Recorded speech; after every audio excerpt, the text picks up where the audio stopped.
नमस्कार, मैं श्यामगिरी। आप देख रहे हैं टीएफडी इंडिया न्यूज 24। टीएफडी इंडिया न्यूज 24 में आप सभी दर्शकों का स्वागत है।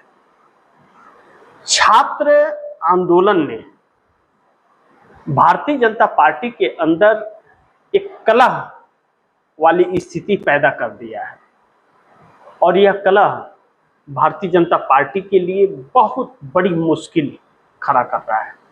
इसलिए भी क्योंकि भारतीय जनता पार्टी के 240 सांसदों के बीच के टकराव से भाजपा के अंदर एक भगदड़ वाली परिस्थितियां उत्पन्न हो गई हैं।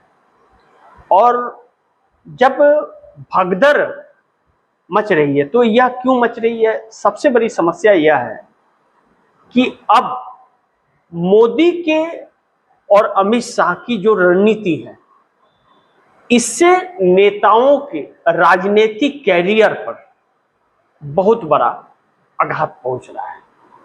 यानी कि उनका वोटर्स के बीच जाना बहुत मुश्किल हो रहा है। वोटर्स दौड़ाने वाली परिस्थिति में आ गए हैं, क्योंकि मोदी और शाह ने जो रणनीति चली 12 सालों तक सत्ता में रहने के लिए और 50 साल की रणनीति पर काम कर रहे थे कि इसी तरह वोट चोरी करके, आपस में फूट डालकर, लोगों को डराकर, धमकाकर, पुलिस के शिकंजे में फंसाकर हम 50 साल तक राज करेंगे।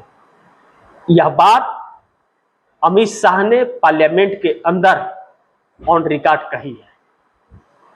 लेकिन क्या हुआ?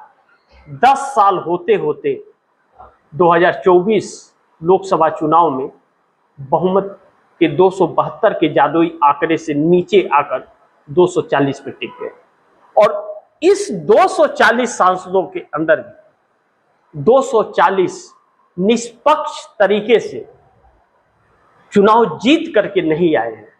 एडीआर के संस्थापक प्यारेलाल गर्ग इस बात की पुष्टि करते हैं। यानी कि 160-165 सीटें भाजपा को आ रही थी, यानी कि एनडीए की सरकार नहीं बन रही थी, इंडिया गठबंधन की सरकार बन रही थी। लेकिन चुनाव आयोग की मदद से और कुछ अफसर्स की मदद से यह सब कुछ हुआ, लेकिन फिर भी 240 पर अटक गई भाजपा। और अब छात्र आंदोलन ने ऐसा खेल पलटा है कि सरकार भाग फिर रही है। धर्मेंद्र प्रधान के इस्तीफे के बाद भारतीय जनता पार्टी के अंदर जो भगदड़ वाली परिस्थिति है, आने वाले दिनों में यह थमने वाली नहीं बल्कि तूफान मचाने वाली है। कौन कौन छोड़ करके जाएगा आप कल्पना भी नहीं कर सकते। यानी कि अमित शाह को अब बचाने के चक्कर में मोदी पूरे सरकार और पार्टी को दांव पर लगा रहे हैं। ऐसे में भारतीय जनता पार्टी के कुछ नेताओं का मानना यह है कि कहीं ऐसा न हो कि 1980 में जो जनसंघ, भारतीय जनता पार्टी का नाम पहले जनसंघ था, जनसंघ वाली परिस्थिति भारतीय जनता पार्टी की आके खड़ी हो जाए कि कोई पूछने वाला, कोई वोट देने वाला न रहे।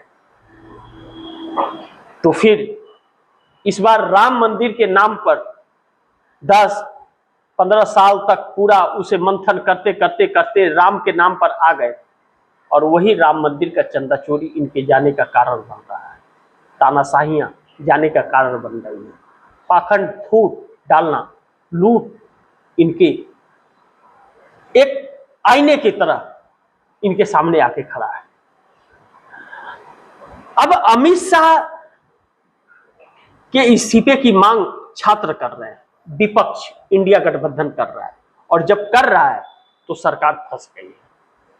और मोदी किसी भी कीमत पर अमित शाह का इस्तीफा लेंगे या नहीं लेंगे, यह एक सवाल बना हुआ है। लेकिन मोदी और शाह दोनों ही संसद से लगातार भाग रहे हैं। अब महत्वपूर्ण यह भी है कि मोदी सोशल मीडिया पर काफी आ रहे हैं, लेकिन जितने बार सोशल मीडिया पर आ रहे हैं, रील बना करके इंस्टाग्राम पर डाल रहे हैं या फेसबुक पर, मोदी को उतना ही भारी पड़ता जा रहा है। और अब इतना भारी पड़ रहा है कि अंधभक्तों को मनाने में मोदी लगे हैं। जो रील डाल रहे हैं वह देश के लिए नहीं, वह अपने अंधभक्तों को मनाने के लिए डाल रहे हैं, लेकिन दांव सारा उल्टा पड़ रहा है। और जब दांव उल्टा पड़ रहा है तो पीएम दफ्तर के अंदर का माहौल जो है वह पूरी तरह से बिगड़ गया है। और माहौल ऐसा बिगड़ा है कि मोदी के लिए एक नई संकट वाली परिस्थितियां उत्पन्न हो जा रही है।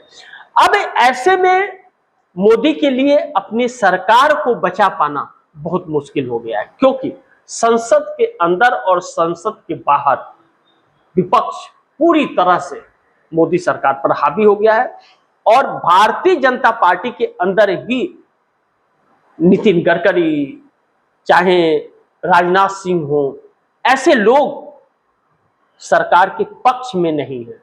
और जब सरकार के पक्ष में नहीं है तो मोदी के लिए एक नई चुनौती बन करके खड़ी हो गई।